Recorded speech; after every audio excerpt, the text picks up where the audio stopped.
একটু সামান্য লবণ দিয়েছি। এটা আমার ভাজা হয়ে গেছে, এবার আমি এটা তুলে রাখছি। কড়াইয়ে সর্ষের তেল দিয়ে দিলাম, 5 ফোড়ন দিলাম, শুকনো লঙ্কা দিলাম একটা, কড়াইয়ে পেঁয়াজ দিয়ে দিলাম, কাঁচা লঙ্কা দিয়ে দিলাম, কাঁচা লঙ্কা কুচি দুটো দিয়ে দিলাম অল্প করে, এরকম ঝাল খাবো। এবার একটু ভাজা ভাজা হয়ে পেঁয়াজটা একটু ভাজা ভাজা হয়ে গেলে এখানে আদা আর লঙ্কা বাটা আছে দিয়ে দিলাম। এখানে টক দই, জিরে গুঁড়ো, ধনে গুঁড়ো আর কাশ্মীরি লঙ্কা গুঁড়ো দিয়ে আমি এটা তৈরি করে রেখেছি পেস্ট, এটা দিয়ে দিলাম। এবার আমি কষাবো।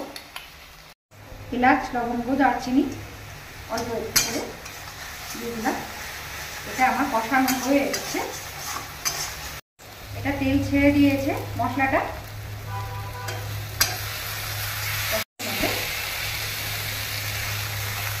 মশলার বাকি ধোয়া জলটা দিয়ে দিলাম।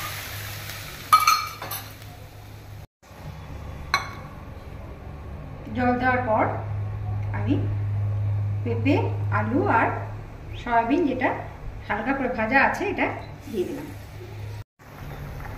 হলুদ দিয়ে দিলাম, পরিমাণ মতো লবণ দিয়ে দিলাম।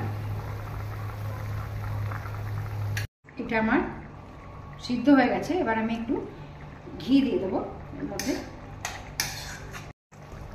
লাস্টে একটু ধনেপাতা দিলাম, দিয়ে গ্যাসটা অফ করে ঢাকা দিয়ে কিছুক্ষণ রেখে তারপর পরিবেশন করব।